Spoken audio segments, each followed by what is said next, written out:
So today our first speaker is Dr. Changmin Jiang, and Changmin is a professor in the School of International Trade and Economics and director of the China Center for Transport Economic Research at the University of International Business and Economics in Beijing, China.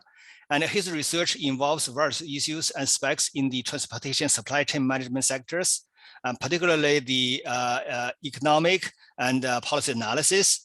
It focuses on the interaction between various parties in the transportation system and its policy implication for the regulator. And so far, Dr. Jiang has published 2 books and more than 40 peer-reviewed papers. Most of the papers appear in the first-year journals that are recognized as top in the different fields. He's also the principal investigator of 4 national grants from Canada and China, and the winner of multiple research and teaching awards. And other than academic research, and Dr. Jiang is also experienced in industrial collaboration, serving as a consultant for multiple companies and organizations, including Fire Venture and the BC Road, and the Builders and Highway Construction Association. And Dr. Jiang has been interviewed by multiple media, such as CBC from Canada and CGTN from China. And welcome, Dr. Jiang. Now the microphone is yours. Thank you so much, Professor Cao. Thank you again for this kind invitation and great opportunity to let me share some of my work and also the topic that I feel interested in with everyone. So good morning, good evening. I think probably good afternoon to also some of you. Anyway, my name is Changmin Jiang, and thanks to Professor Cao, I guess you guys know me a little bit right now. So today, the topic that I'm going to share, as you can see here, is competition and cooperation between high-speed rail and air transport. To be honest, I have changed the topic a few times. It's not an easy task for me to prepare for this talk because Jason told me that the talk shouldn't be technical, and also it should cater to the interest of the U.S. Residents, right? So I thought about it, and I feel Zhenhua actually get the easy task. He's the expert in, economic development and planning. So I think I choose this topic for reasons that I would elaborate in a minute. Anyway, this is the agenda for the talk today. First, as I mentioned earlier, I will talk about the motivation, why I want to talk about this topic in particular. And then I will spend the majority of my 20 to 25 minutes talk, to focus on competition and cooperation, 2 aspects of the HSR, 2 main aspects of the HSR and air transport interactions. And last, I would also briefly introduce the environmental implications of air HSR interactions, which is a main point of interest in transport development nowadays. So without further ado, let me start with the background or the motivation of the talk. So I think right now it's already become common knowledge that China is leading the world in terms of HSR development. And in fact, China already built more than 2/3 of the world's HSR infrastructure. And also the other developed economies in the world, like Japan, Europe, and South Korea, they also have decent sizes of HSR infrastructure. On the other hand, the United States, the strongest economy of the world, doesn't have any high-speed rail. I mean, of course, I think this is controversial, right? Because someone can argue that like Zhenhua mentioned a bit earlier, you can argue that the Amtrak between DC and Boston at the moment meets the lower bound of high-speed rail definition, but it's 150 miles per hour, which is about 240 kilometers per hour, still a bit lower than the standard definition of high-speed rail, which is 250 kilometers per hour. But anyway, so even if we count that US has a disproportionately low percentage of high-speed rail infrastructure in the world. So, this is the map for showing the HSR network in China. So you can see that it's very extensive. And there are many reasons and many arguments behind the reason why US doesn't have a real high-speed rail network yet. And one that I don't want to cite those, but one that draws my attention and I feel particularly interested in is this. So some actually cited that the airline industry has been heavily lobbying against the development of the high-speed rail, in the States. I honestly don't think this is the main reason. But if there is any truth behind this story, then I think it would be very interesting to look at the problem in more details, right? Because although US doesn't have any high-speed rail, it does have the world's largest and probably strongest air transport system. And it would be very interesting to draw experiences from other countries with high-speed rail and see whether the concern. I mean, you can see that if the story is true, right, then it means that the airline industry or the aviation industry in general is terrified by the potential threat of HSR. So it would be interesting to see from other countries with HSR whether this concern is actually valid, right? And if it is, then other than challenges, whether there are opportunities for the air sector or the aviation industry from the entry of HSR, right? So this is kind of like the question that I would like to answer today. So it will be a review of existing papers or literature. And to answer this question or cater to the general interest of the audience, I would mainly focus on the existing studies that have strong empirical supports, which means that I would not really talk too much about pure theoretical studies, which is abundant, I have to say. And most of my studies actually belong to the camp of theoretical ones, but I think it would be more interesting to talk about the empirical evidences that we have so far. Anyway, so without further ado, let's get into the competition part. So, the concern of the airlines is mainly from the potential competition from HSR, right? So the most direct and straightforward outcome or consequence of HSR entry on the aviation sector is likely in air traffic and also airfare. And in terms of air traffic, we actually have a lot of studies already. So actually, there are tons of studies, empirical studies about the impact of HSR entry on air traffic, and basically from all countries with HSR. So and the results are very consistent. So we are very confident about these results already. So HSR leads to substantial reduction of air traffic. So this is kind of indisputable result that we get. So it means that the concern of the airline sector actually is quite real. And I have only cited one recent paper here. So this is by Li et al. So Dr. Hongchang Li from Beijing Yaotong University. They study 642 OD pairs in China, and they actually conclude that the introduction of HSR can lead to more than half of decline of air traffic in within 2 years' time. So this is a real substantial. Of course, this is in general, right? So on average, but that's a real substantial cut for the air traffic. There's fewer, I would say, but still substantial amount of empirical evidences for airfare, and you can see that.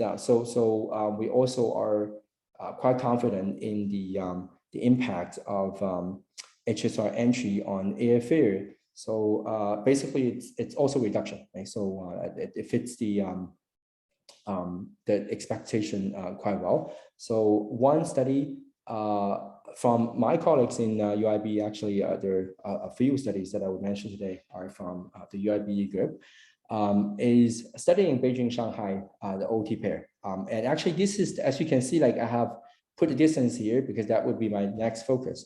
So you can see that this is not really a very typical, HSR, competitive market, but you can see that still there is substantial, on top of traffic decrease, there is also substantial airfare decrease for both the economy classes and also the business classes, right? And one interesting point about this research is that it finds there is for after the entry of the HSR, there is a larger reduction in airfare for the economy class, but there is a larger decrease of traffic for the business class. So that's probably of some interest of the aviation practitioners. Anyway, so of course, I have mainly talked about the general or average impact of HSR entry on the aviation sector, right? But this impact definitely is not homogeneous, right? So one major determining factor for the impact is the market distance, which makes sense, right? Because the total travel time is one factor that determines which mode of transport that passengers would choose. And as you can see, in general, HSR is believed to be most competitive, in the short to medium range market. So about 150 to 800 kilometers. Below that, automobiles are always preferred, and above that, air transport is still has like insurmountable advantage over the other transport modes because of the speed, right? So, but I mean, I need to point out the fact that this distance range is highly case dependent, right? Because as I mentioned, you can see earlier in the Beijing-Shanghai routes, although it's totally above, like a lot above the 800 kilometers mark, that I cite here, but still HSR is quite competitive. So this is probably not a good news for the US HSR for potential US HSR development, right? Because the one that has the largest potential between Los Angeles and San Francisco is well within this competitive range of HSR. So it means that if this HSR route is actually built, then it would definitely have probably it would have a major impact on the aviation sector. Anyway, so there are also a group of studies that reflect or support this conclusion from another angle, right? So that these studies are about the speed. They study the impact of the speed of the HSR. So the conclusion is that basically, if we have an increase or decrease of HSR speed, then the airline is able to set a higher airfare, right? So this is the conclusion from Capozza 2016. So they used the data from Italy, so different from the ones that I cited earlier, mainly from the Chinese evidence, right? So so it means that so far we have seen that the outcome or the prospect is actually quite bleak for the airlines, right? So are there like any silver linings for the airlines if there is indeed HSR entry eventually, right? So well, I mean, the literature, there are not a lot of papers about this, but the literature does suggest probably some benefits for certain airlines, right? For example, again, this is another paper by the UIBE group, and it has been found that market concentration of the aviation sector, the airline sector, actually increases after the HSR entry, which means that the power within the sector, the power of the larger airlines actually grows and in the cost of the smaller ones, because the smaller one has been expelled from the market, right? And the other one is about the on-time performance of the airlines, and that is a major component of the airline's service quality. And one paper by found it out in 2020 actually shows that HSR actually leads to significant reductions in travel delay. So that is probably one bright side for the aviation sector, due to the entry of the HSR, right? So this actually fits one of our ongoing empirical project, but we have a recent publication in TR Part B, which is a theoretical study on this topic, and it points to a more intricate and sophisticated relationship between the on-time performance of the aviation sector and the HSR competition, right? But I mean, this is more of a theoretical work, and so I won't go into details. Speaking of theoretical work, I do want to actually briefly mention one, and that is a paper by myself and also Professor Jiang from the University of British Columbia, published in TR Part A in 2016. This paper considers the, actually it goes beyond the short-term impacts of HSR competition and focus more on the long-term impacts, because as time goes by, we already have HSR for a very long time, so we already get into the long-term range of the impact, right? But the reason why I want to point out this particular paper is because no empirical studies have focused on the long-term responses of airlines towards the HSR entry at the moment. So I think there is some very good interest for not only academia but also practice. So anyone who is interested in this area should probably can pay attention to this. But basically, this paper, we consider two long-term strategies of the airlines towards the competition of HSR. Right? One is the network structure, and the other is the market coverage. And the very short conclusion of the theoretical prediction is that as long as the trunk market, where both the airline and also the HSR operator coexist, is large enough, right? Then the airline in the long term would move more towards hub and spoke, right? That's one, and also they would tend to span their network into the smaller regional markets and also international markets. Those HSR cannot cover by its nature. So, and also another interesting finding of this paper is that the two long-term strategies, the market coverage and also the network structure of airlines, they are actually mutually reinforcing. So it means that if an airline that is more hub and spoke, then they would actually have, with the competition of HSR in the long term, they would actually have a higher tendency to even spending more into those fringe markets, which is inaccessible by the HSR. Okay, so again, the reason why I mentioned this paper is because I think it would be interesting if someone can test those predictions with data. Anyway, so these are the I would say the challenges of HSR entry for the airline sector. Right? So it does seem that it's legitimate or it's reasonable for the airlines to feel threatened by HSR entry. Right? But other than challenges, are there any opportunity embedded by the HSR entry if HSR entry is inevitable? Right? So we believe yes. Actually, the literature believes yes.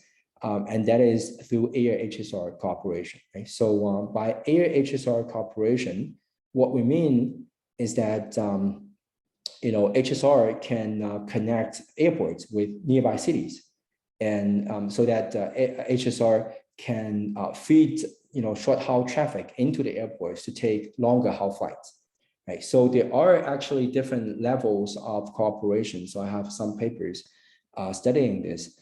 So there are different levels of cooperation. On the one end, especially in the European cases, we have very advanced cooperation between the air and the HSR sector. For example, the air rail service in Germany provided by Lufthansa, which is the German flag carrier, and also Deutschland, which is the train carrier or the train operator in Germany. And for this service, basically passengers only need to buy one ticket, and they only need to check in once. The baggage will be pushed, so they don't need to pick up the baggage, in the connection. And the connection, happens in Frankfurt, which, where the airport and the train station actually are co-located in the same, area. And also, the schedules of the train trip and also the air flights are coordinated. Right? So basically, the air rail service, in Germany is is not very different from a regular connecting flight, other than the fact that one leg of the connecting flight is actually by train instead of by airplanes. And you can see that this is a check-in terminal for the air rail service. And also this is, the online ticket that you can get for this service, right? You can see that if, without this logo being, a train instead of the regular Lufthansa logo, then it basically looks the same as, regular connecting flight. And this is also, the case for the TGV Air service by in France, right? So you can see that again, the aircraft, quote unquote aircraft is actually by train. So very similar to the aerial service. But on the other end, you also have like lower or more rudimentary cooperation cases. For example, in China, not always, but we did see some cases where HSR passengers can get their HSR ticket reimbursed. It's reimbursable for those HSR passengers if they take the HSR service to an airport in order to take a long haul flight. Right? So this is, but other than that, there is no one ticketing, one check-in, baggage push, or schedule coordination, or those features that we see in the European cases. But anyway, so no matter whether this is a high level or low level cooperation, but naturally we would suspect that the cooperation, at least like the cooperation potential for the two transport modes, probably means like some opportunities for both sectors, right? And in fact, there is not any direct empirical evidence to test or to study the air rail or air HSR cooperation, but there are indeed some indirect empirical evidences which are quite interesting. So two papers by Shuli Liu, in 2019 and 2021 are two good examples, and they have look at the problem from the aspect or the perspective of the airports, right? So you can see that the general conclusion is that the existence of HSR infrastructure, HSR competition, basically is bad for the airport, just like it's negative for the airlines. However, there are a few exceptions. So hub airports and also airports with good HSR linkage actually would be better off by the existence of the HSR. And this is due to the fact that the complementary or cooperation between the two modes, as we mentioned earlier, right? But of course, like this complementary or synergy effect does not come automatically. It does take some very careful planning as well, because we do have some studies showing one of the most important or the most important factor of air HSR cooperation, whether it can actually be successful and be appealing to the customer or the passengers, will be the transfer, right? So one of my own research, actually finds that the co-location of airports and rail stations, so whether these two infrastructure, the airports and the rail station, are co-located in the same area, actually is the most important determining factor for the partnership level, the cooperation level for any air rail cooperation cases.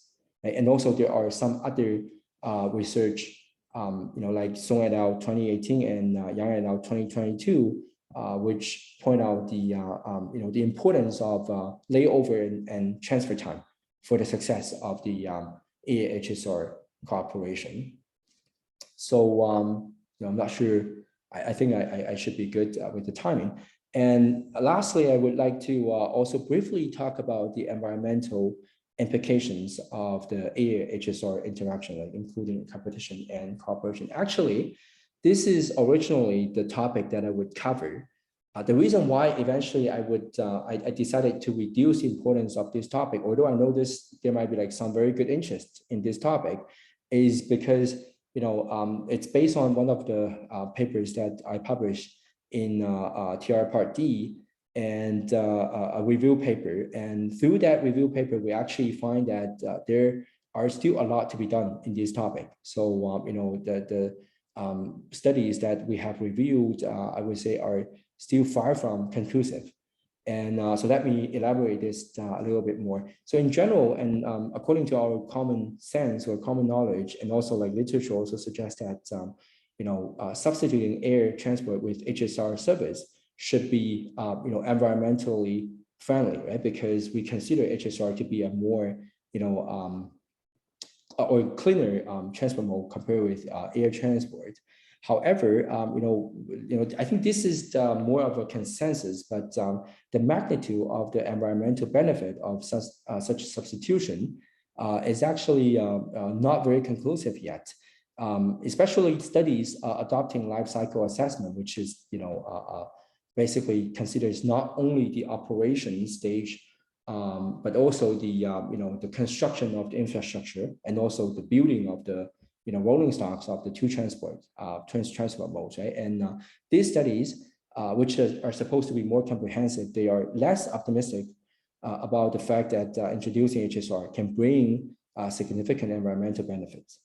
And one paper that I feel is probably adopts the best framework in all those LCA studies is Chen et al. 2021. For example, they found that the environmental effects of avoiding infrastructure expansion is actually cannot justify the construction of the HSR infrastructure. So it means that although building HSR infrastructure can probably allow a kind of like a smaller amount of future airports capacity to be built, but the environmental benefit, compare these two are actually you may not even get positive environmental benefit. Anyway, so this is pretty much the end of my talk, and I would like to quickly wrap up and point out some of the major takeaway for this short presentation. And the first one is that HSR competition does lead to substantial decrease of air traffic and airfare level, especially for shorter haul routes. So the concern of the airline sector is indeed valid. I mean, it's if there is HSR entry into the States, for example, then do expect to have a pretty significant negative impact on the aviation sector, right? However, air HSR cooperation also benefits long-haul flights and airports with good international intermodal linkage, right? So it means that other than challenges, there are indeed still some opportunities for the aviation sector and also the rail sector to develop through the cooperation of the two modes. And lastly, it is generally believed that HSR substitution for air transport benefits the environment, but the magnitude is still inconclusive. So there's still a lot to be done in this area. And this is the end of my presentation, and hopefully you enjoyed and also learned something. So I see that there are some questions in the chat. Jason, should I answer the? Maybe you can try to answer the question by macroecono and are airline and HR carriers in China state-owned? If so, how does this affect the competitive dynamics between these modes in major markets? Sorry. So, okay. So first, like Mike, thanks for the question. I would say that the short answer for the first question is yes. At the moment, the majority of the HSR in China are state-owned. But we do have a pretty interesting case, which is the Beijing-Shanghai route, and is the HSR route that is claimed to be the most profitable in the world. It has been singled out. Actually, has been put into the kind of like the management of real estate, kind of like of course also state-owned real estate company, but it has been listed and public traded. But I mean, short answer to your first question is that yeah, I would say the ownership structure of the HSR in China, they are state-owned. And what is the second question? Sorry, Jason, can you remind me of the second question? So how does this affect the competitive dynamics between these modes in major markets? Oh, this is actually a very good question. In the case of China, because the interesting thing is that we know that HSR is state-owned, and the big three and a lot of the Chinese airlines, like, other than like the smaller ones, they're also state-owned or at least publicly owned. So indeed, you would expect that the competition between the two are less in a way, because they're all controlled by, public authority. And it would be easier for them to cooperate with each other, right? Because supposedly this is going to be beneficial for the society. But this is not what we have seen. This is actually not what we have seen. So basically, the HSR has exerted very strong competitive pressure on airlines, especially at the first few years of entry. So we already see a few major. I mean, you can see that the one that I have cited. So the one by Dr. Lee, the study, pretty much the first study that I mentioned. Right? So you can see that there is a huge impact, especially in terms of the air traffic for the Chinese market, right? So you can see, like, out of the 642, on average, there is more than half reduction of air traffic within 2 years' time. Of course, that means a lot of those markets, like, it's a 100% decrease. So a lot of the airlines actually exited from the market. For example, one major market, which is between Wuhan, which is in central China, and Guangzhou, which is the major city in South China. Basically, after the entry of the HSR service, all the air traffic has exited from this market because they're not able to compete with the HSR service. I believe, I'm not sure. I think gradually they come back, but you can see that the blunder is very real. And also, like, on the other end, for the cooperation, as I showed earlier, right? So the more advanced level of cooperation, they all exist in Europe, but not in China. I mean, China has a lot of attempts and also trial, but they didn't last long. One, they didn't last long, and two, it was on a very superficial level, just like some reimbursement of the HSR ticket without real collaboration between the two sectors. So I'm not sure whether I have answered your question, but that's on top of my head. Actually, in the audience, like, there are some of my old colleagues from UIBs are also here. So I'm not sure. I think they probably can also answer the question in a better fashion than I do. But I'm not sure whether I still have time. Yeah, Jason. Yeah. Thank you. And also, I see Carl Kochman has a note. Her simulation of the autonomous vehicle predicts a loss of 50% passenger miles traveled by the domestic air in the United States, and 85% loss within the Texas region. Wow. Thank you. This is a very interesting finding. I mean, this is something that Zhenhua, and Jason and myself, we were talking about at the beginning of this webinar, right? So the Texas case, I think it's going to be like a very interesting case study. Thank you, Jason. Yeah. Okay. So any additional questions? And if you do not have time to type, and just unmute yourself.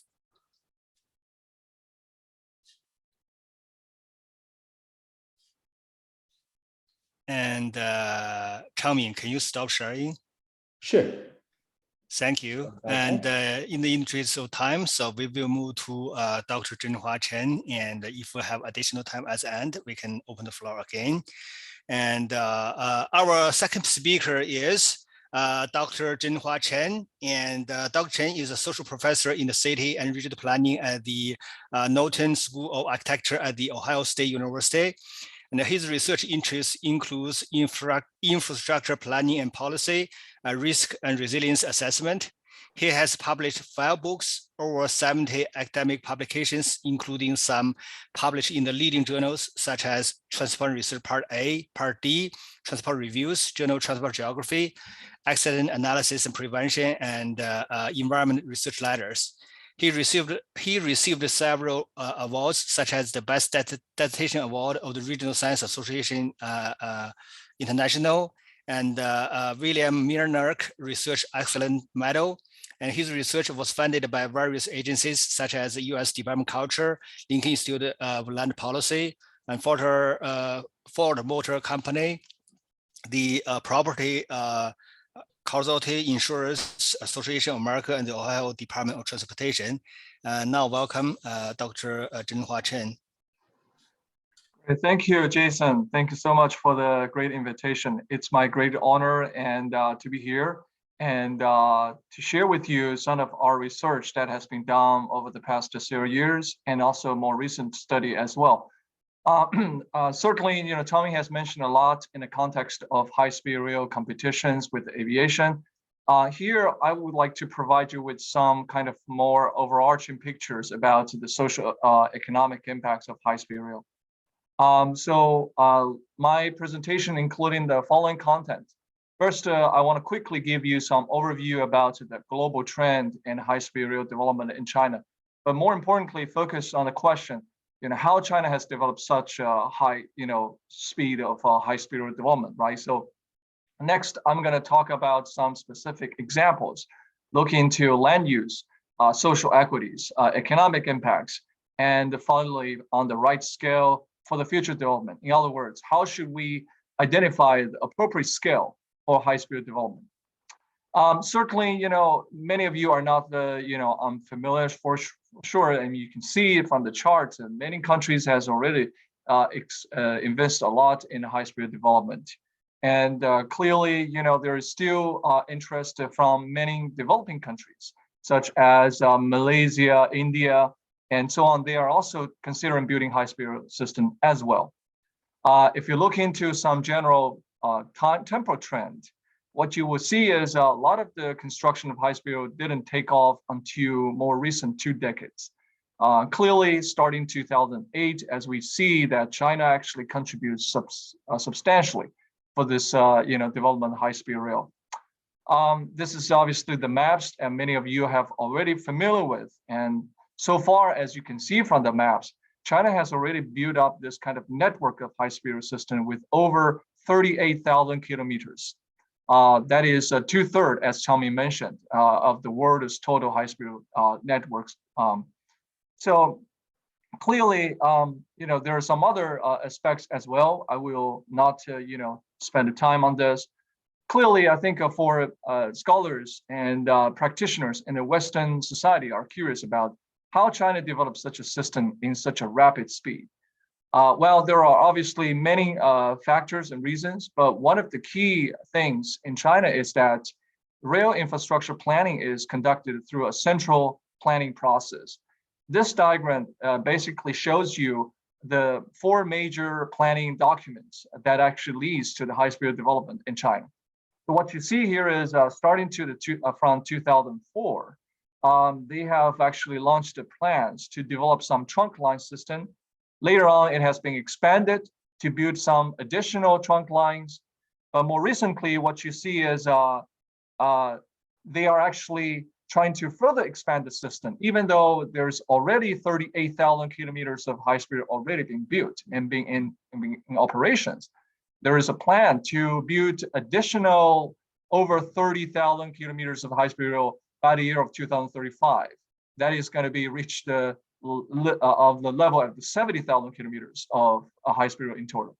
Certainly questions came up. That is, do we still need more high speed rail system? Are we able to really generate a sufficient amount of socioeconomic benefits that's going to outweigh the cost? So certainly this is a question actually puzzles a lot of the planning organizations and scholars all over the world and in Europe as well. So we actually did some kind of a literature review by looking into over thousands of literatures in this field, trying to provide understanding. First, how scholars are evaluating this impacts of high-speed system, and 2, what are their focuses? What are their main, characteristics? So from this, diagram that you can see here, clearly, a lot of the existing high-speed studies focused on some of the specs that Changmin has mentioned, including modal competitions. So that is a big portion. Also, there is a lot of economic impact analysis and also impact on distribution, disruption of impacts, and so on. If you look into by countries, clearly, a lot of the study is done in China, but also in other countries such as Spain, and so on. There's also a lot of studies nowadays coming up as well. Now, clearly, we wanted to know that if we wanted to gain clear understanding about this socioeconomic impact analysis, how should we actually do that? But more importantly, a question for planning decision making is, how should we plan the future high-speed rail, given that we have all the detailed socioeconomic informations? So our research groups actually are mainly focused on trying to develop this kind of frameworks and trying to understand how these infrastructures of high-speed rail affected our society and our economy. So what you see here from this diagram is we try to evaluate this issue from land use, real estate, tourism, mode choices, and economy and environment as well. Certainly, these can be divided into different specific components, such as land use value changes and structure changes. We can also look into such as tourism, domestic and international tourism, mode choices. Changmin has already mentioned a lot, so I will not mention that. But another important aspect I want to say is to look into the social equity through this mode choices analysis, and so on. Now, eventually, the hope is by understanding all these kind of impacts, we hope we are able to build some kind of a forward-looking impact evaluation frameworks so that we can allow a so-called smart plan evaluation. That means that based on all these given input data, we are able to provide a more easy ways to facilitate a decision-making for future infrastructure investment. So due to limited time, I'd like just to talk about a few aspects of these frameworks so that it can give you some ideas, the aspects that we'll look into, and we can have some further discussion and later on. So first of all, talking into the land use, these are just some pictures, give you some ideas how the high-speed development in China happens. What you see is clearly a lot of the high-speed systems are built on the greenfield, either on the suburban or rural areas. There are very minimum amount of the high-speed system are based on the ground field, on the existing infrastructure on the upgrade. In this process, what we have observed is there is not only impacts on this high-speed stations in terms of land use, but also there's a huge urban expansion impacts through stimulating development of land for other purposes. So this is a kind of a map that we produced a couple of years ago, which was included in our 2019 book. What you see is that these dots represents the so-called high-speed rail new towns. That means many cities actually trying to use this high-speed rail as advantages to expand their urban infrastructure system, including residential buildings, commercials, and others as well. Now, obviously, in this process, issues came up, such as there is extensive land use, including a lot of the waste of land, excessive use of land for the real estate development, and so on and so forth. So a couple of years ago, the central government has launched policies trying to provide some guidance for a more reasonable development of high-speed rail land use. Now, clearly, question still remains. For example, what roles does the high-speed rail really plays, right, in this change of urban land and particularly structures?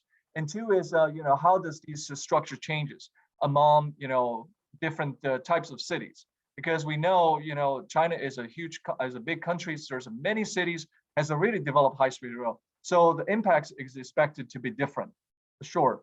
So for this particular studies, we actually was able to obtain some really detailed land transaction data with 1.5 million records and trying to evaluate this issue.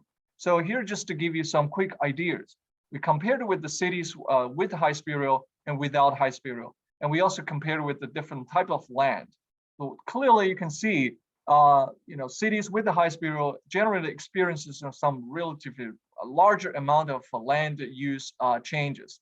Most of the land are used for residential purposes, and the second highest ranking is for commercial and business use, and the third one is for transportation-related use. We compared this patterns by different types of city, such as big cities and intermediate city and smaller city. You can see this diagram.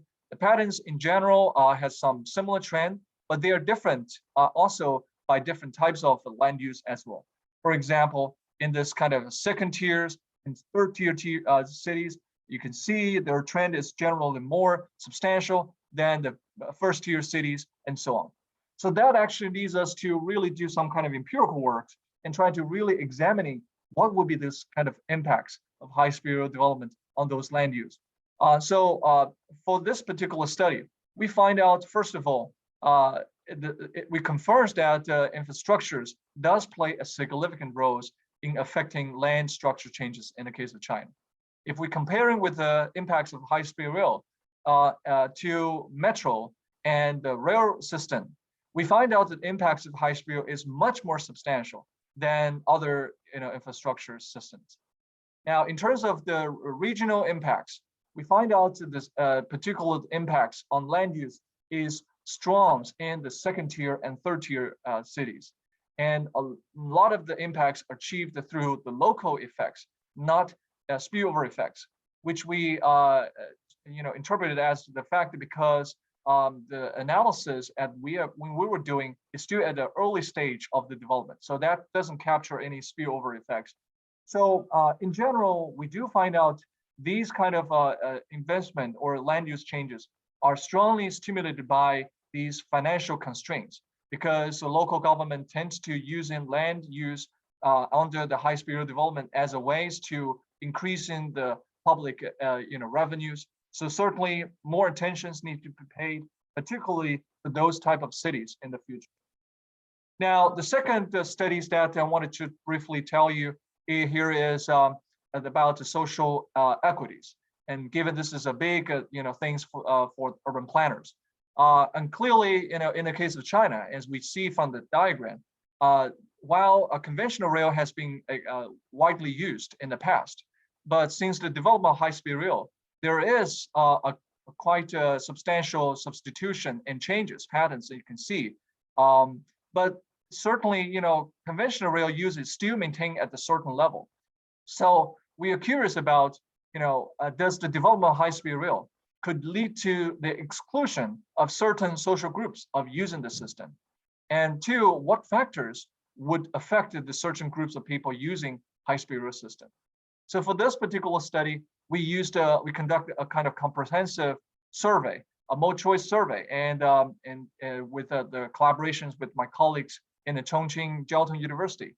And we actually surveyed all those passengers, not taking high-speed rail, but taking the conventional rail. We asked them question, why do you choose the conventional rail system, even though high-speed rail is an option? And where are you going to? Some basic questions, trying to capture their patterns. So this diagram basically gives you some idea, some of the data that we captured. But what does this study tells us? Through the statistical analysis, we find out that social vulnerable groups, primarily students, seniors with the lower incomes, they tend to prefer conventional trains than high-speed rail, mainly due to fares and service availability. Certainly, as the income and the education increases, there is going to be more tendency of choosing high-speed rail rather than conventional rail. So in terms of regional comparisons, we find out that people are less preferred to choose conventional rail in the west and central regions after the opening of high-speed rail. That basically indicates people are gradually started trying to get used to this system. So certainly through this kind of study, there are certain implications as well. Basically just trying to think about how can we really provide more targeted policies and services for those socially vulnerable groups of people. Now, for the third part of the analysis is on the economy. This is a really big topic. So we try to evaluate this issue from various dimensions. First of all, we try to use some kind of a statistical analysis to evaluating the statistical association between the economic convergence patterns as well as the high-speed development. So these diagrams here, what you see is following those endogenous growth theories and trying to measure the patterns of disparities over the regions. So what we see is that in general, the trend is decreasing, meaning that the economic development is toward the more convergent development pattern. Another important reasons for this kind of analysis is that in the case of China, the development high-speed rail is not only for making profit, but it's trying to achieve objectives such as facilitating or achieve a regional coordinate development patterns. So this kind of study through this type of analysis, we do find out that, well, as many cities being collected with the high-speed rail, the travel time has been substantially reduced. That actually does have a positive effect of, promoting, less developed regions grows much faster. So the study has been conducted at the different level. Just again, we're trying to validate, does the result consistent over different geographic space. In addition to the conventional statistical analysis, we also conducted some computable general equilibrium analysis, which is the state-of-the-art impact analysis modeling methods. In this type of frameworks, we captured both the land use effect, output effects, and demand effects. So we did analysis at the national level and regional level as well. So just to quickly summarize some of the findings here. So clearly, both of these type of studies confirms that the development of high-speed rail in general, promotes regional economic growth. More importantly, the impacts differs by different regions. Less developed regions in the southwest part of China has been observed to grow much faster than the eastern regions. That basically suggests that the development of the system does promote these kind of regional coordinate development patterns. And clearly, there is more to need to be evaluated as the system in further being developed. So in the end, I wanted just to show you some of the additional study that we have just conducted recently with my students. The perspective is slightly different from the previous study because we really wanted to look into the future and thinking about how can we really understand these patterns, and then thinking about using these social economic impact results to facilitate the future rational decision-making for high-speed development, both in the case of China and maybe for other countries. So the key questions we're trying to address is what relationship is between high-speed development and urban scale, and what scale of high-speed should we build for the future, given the demand, given the decreasing trend of population growth in the case of China. This is something has been observed also in many other developed countries such as Japan and so on, because the population is decreasing. Do we still need to build a large scale of high-speed system to 70,000 kilometers or not? So certainly to do this type of analysis, we are actually developing this kind of frameworks. What you see is we based on the urban scaling law theories, and then trying to understand these kind of linkages between the populations and the high-speed rail infrastructures. And then we use some of the projected population data and to analyzing what would be the need, the right scale of high-speed rail in the future. And third, we try to also use some of the actual planning documents, trying to validate these results, and we use some of the machine learning for the future prediction as well. So this is just some kind of a descriptive analysis just to give you some idea, the scale of high-speed rail infrastructure in the case of China. We divided this by a number of stations, number of rail lines, and services and building areas. Clearly, again, you can see the pattern is quite heterogeneous. Large cities tend to have a really dominant high-speed rail, infrastructures, whereas other smaller cities has really smaller amount. So the first step of this analysis is how are we able to apply these urban scaling law theories? For those of you who are not familiar with this theory, this is a kind of a really famous theory that has been dominated in recent years and was contributed by famous scholars such as Louis Bentoncourt, trying to really capturing the relationship between the urban factors as well as the population scale based on the large data set. So for this particular study, we first try to evaluate whether this urban scaling law does hold in our sample of data. What we do find out is these patterns is consistent with the previous study. That means if you have an infrastructure system, generally the beta coefficient, which measures as the scaling factor, is below than 1. That means it usually achieves the increasing return to scale kind of effects.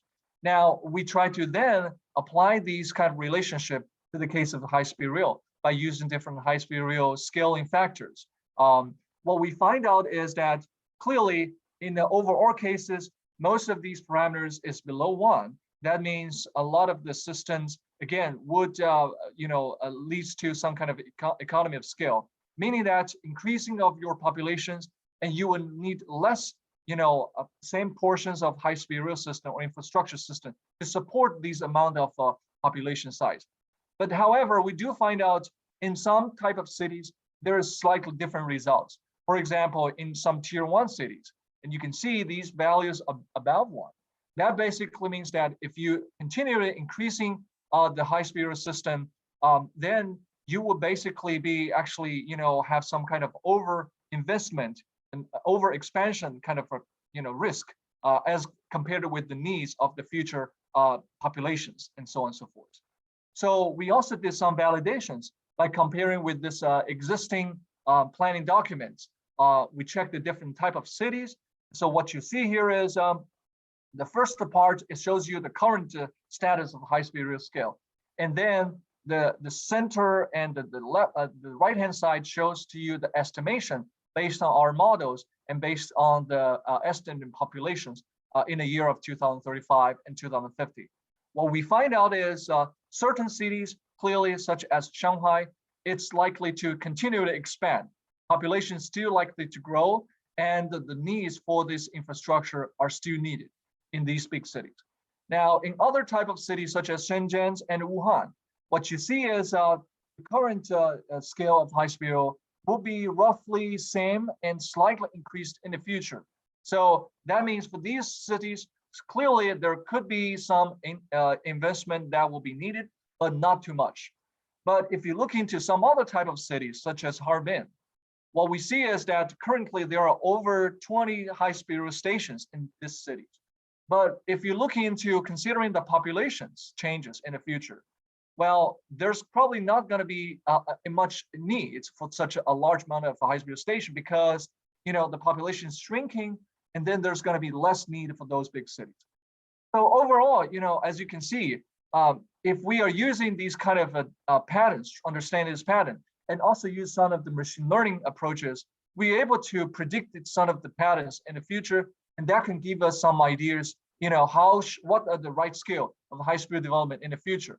So again, due to limited time, I'm not able to expand a lot of this in detail, but just to quickly summarize, as you can see, given understanding this impacts of high-speed rail system, the next important things is how can we really use these kind of socioeconomic input data to really guide future infrastructure development.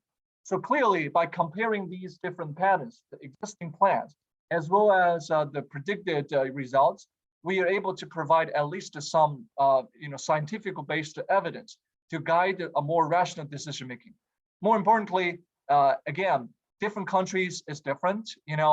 We definitely needed to understand the future needs as well as the current development patterns so that we can make the system be more hopefully sustainable, both operationally, financially, and economically in the future. Here are just some references of those study that I mentioned, and also for those of you who are interested in knowing some more comprehensive understanding, you can also check our book on this topic as well. With that, I'll conclude. Sorry, there was a little bit over the time, but thank you. Looking forward to a discussion. Okay, thank you very much, Zhenhua, and for this enlightening presentation. And so the audience, and do you have any questions? Okay, so you see Michael Econo has one question in the chat box. Can you see that? Yes. what are the mechanisms by which high-speed rail is presumed to generate economic convergence within the study regions? Yes, Michael, thank you for the question. So certainly, I didn't have a time to explain this in more detail, but if I can go back to this, there's a diagram I will quickly show you. That is, there are actually different mechanisms. If you're thinking about when you have investment in rail system, how that's going to affect the economy, and more convergence of the pattern as well. So what you see here is this framework shows to you when you have an investment, it's certainly going to affect the land use, and these has a direct and extended impacts, meaning that you know, the use of the arable land, and that will have some negative impacts on the agriculture sectors, but it's going to also have urban expansions promoting the real estate development. So that's a really complex issue. We actually have several studies, papers more recently examining that separately. The second part is really on the output effects, meaning that if you have an investment directly put into the rail-related sectors, construction-related sector, it's gonna, you know, provide a stimulus to the economy as well through the construction process. After the system been developed, certainly, and you would expect that the productivity of the rail transportation system is going to increase as well. This is going to affect not only the passenger transport, but also affect the freight transport as well. And the third part is basically the demand effects, meaning that you know, a substitution between different modes, as well as induced demand as well. So all in all, these going to generating, you know, a various impacts on the macroeconomy and the welfare and environment as well.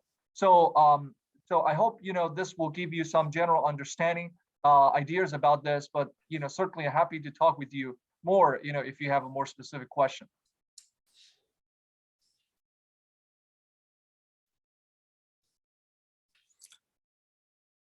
Okay, Jialin.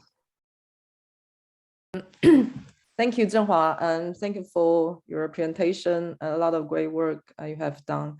I have a question regarding the fourth dimension you mentioned about the urban scaling law, that part. And I'm quite interested to ask your opinion about one finding you mentioned about Shanghai. I think you have done a kind of the research across China in terms of high-speed rail and relate to the different type of cities. And I think you mentioned that in Shanghai, there could be more development in Shanghai. And for cities or towns in other places, it's not, I mean, Harbin you mentioned, might not, you know, need more. But I'm thinking, is Shanghai not really the most densest city at the moment already? And so I'm just wondering, does that mean that more high-speed rail developed in Shanghai to come, or is more how to develop something more integrated with high-speed rail or other type of transport? Because I think I'm just don't know how to interpret your opinion, interpret this kind of finding from more quantitative to qualitative, you know, in reality, and whether that's more high-speed rail or more something else related to that. Yeah, exactly. Well, Jenny, thank you for your really astute questions and comments. Certainly, you know, that's a big consideration from the practice standpoint of view. There are a couple of things. First, I wanted to clarify. One thing is that what we are trying to do here is, again, we based on this, you know, patterns, meaning the population changes, as well as the scale of your urban amenities, including transportation, infrastructure scale. So this is purely based on the data, trying to understand the pattern. Say, for example, if you would expect that the cities increase the population by, let's say, you know, 50%, right? So, and then you would need to know how much percent of infrastructure, additional infrastructure you would need, you know, given the size of population increase. So certainly, you know, based on the urban scaling law, generally the finding is that the increase of the infrastructure's needs is only going to be 85%, not 100%. That's the kind of a scale, you know, economy of scale that we are observing. Now, obviously, when we're talking about specific cases in the case of China, in Shanghai, now one thing we are seeing here is given the population changes in the future, Now, clearly, these are the data from external data sources for the population predictions. Clearly, China, in the case of Shanghai, the population is expected to be in continuing growth in the future.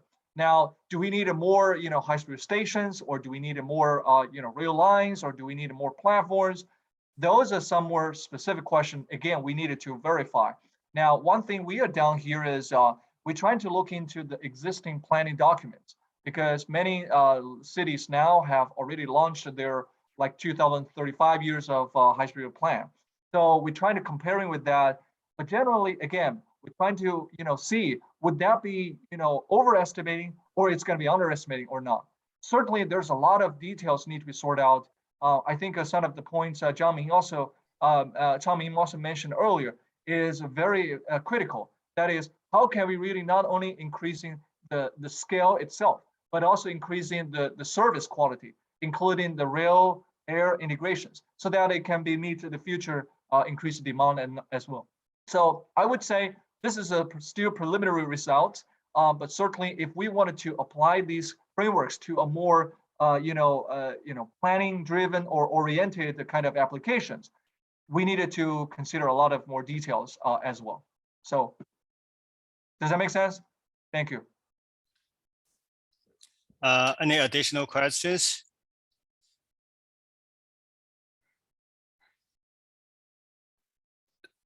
Jason, I believe Xu Tao has a question in the chat.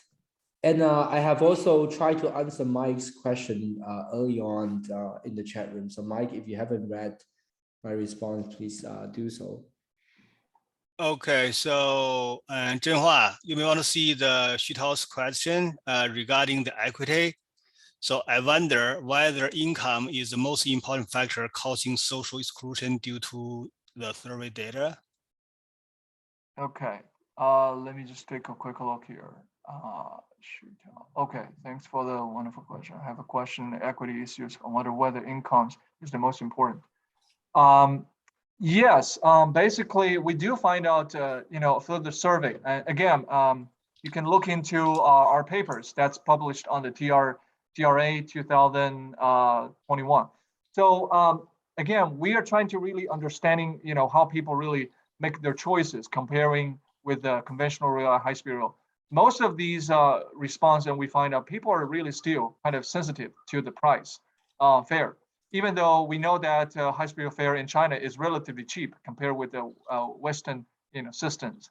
But again, thinking about people, particularly senior users and students, they are still kind of, price is still a major concern for them. So what we basically suggest through these kind of analysis is that, well, maybe China should include more, dynamic pricing systems, such as a market, the pricing yield system, and maybe provide some specific, subsidies to certain vulnerable groups of people, or offering some special trains that has a relatively lower speed, but will still be able to meet, those lower income sort of groups of people's needs. Again, there's a lot of, things to, to think about. But I think all we as scholars, and we needed to help our decision maker and planners and the policymakers understand the situation, the issues. So hopefully a more rational decision making can be made for the future development of the system. Okay, so in Changmin and Zhenhua, you can see Professor Shen and ask one question regarding the other alternative HSR technologies, conventional view, maglev, and hyperloop. Do you have any understanding about those? Well, thank you, Professor Chen, for your really great questions. And for this comparison between hyperloop and maglev, yes, I actually have observed that some scholars from Europe has did some recent studies, which is really trying to compare from the technological standpoint of view. From the University of Delft, I think in Netherlands, and they've been trying to comparing these technologies. But in terms of the impacts on the social economic impacts, this is some kind of a question, I think, a field that is still, not fully, has a fully attention. I think a couple of reasons. One, many scholars are still, obviously, people still have an unclear understanding what would be the scale of this potential hyperloops and maglev. Main issue is, the cost is so, prohibitively high, at what scale the system may be developed. So that's an issue. Most of the systems are right now still at a corridor level. But again, if we really wanted to achieve or observe some of large impacts as what we have presented here, and you can see that really needs to have more concrete ideas, what would be the kind of technologies deployments kind of looks like. But certainly, I think there is going to be more, efforts that's going to be needed. One way to potentially address this issue is maybe just to do some kind of hypothetical comparison by assuming if the system being deployed at a certain scale, and then comparing the travel time changes and how that would affect the economy and society. But again, a lot of these are going to have to be based on the assumption. Changmin, maybe you wanted to add a few. Not really. I think, Zhenhua, I think you have done a very good job at responding to this question. Honestly, I don't really know much about this new technology. I think Hyperloop, from my understanding, is still very conceptual, and a lot of the parameters are still unknown. maglev, we do have like some existing cases, but as Zhenhua mentioned, I think both are facing a major problem, which is the cost of building and also the scalability, right? So but definitely very interesting topics to follow in the future. So maybe we can look into this in the future. But so far, I don't think I have any knowledge to add more. Okay, thank you very much, Changmin and Zhenhua. And I know both of you were educated in North America. And my final question is going to be based on your understanding of the literature. So what would you say about the environmental and economic impacts on American cities? Just briefly, you guys.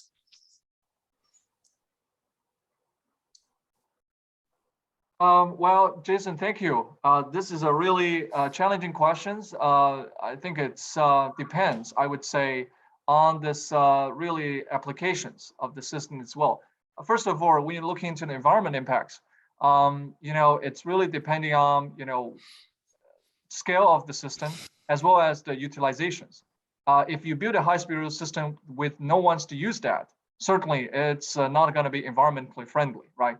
But when you're talking about environment impacts, I think there's another way people generally ignore, but I think it's still important. That is, given we have a more increasing, uncertain environment, such as extreme weather events and so on and so forth, how can we really provide a resilient, sustainable transportation system as well? That's also an important consideration. One thing I didn't mention is that our group has recently done some extensive work trying to comparing the resilience and vulnerability of the high-speed rail and aviations.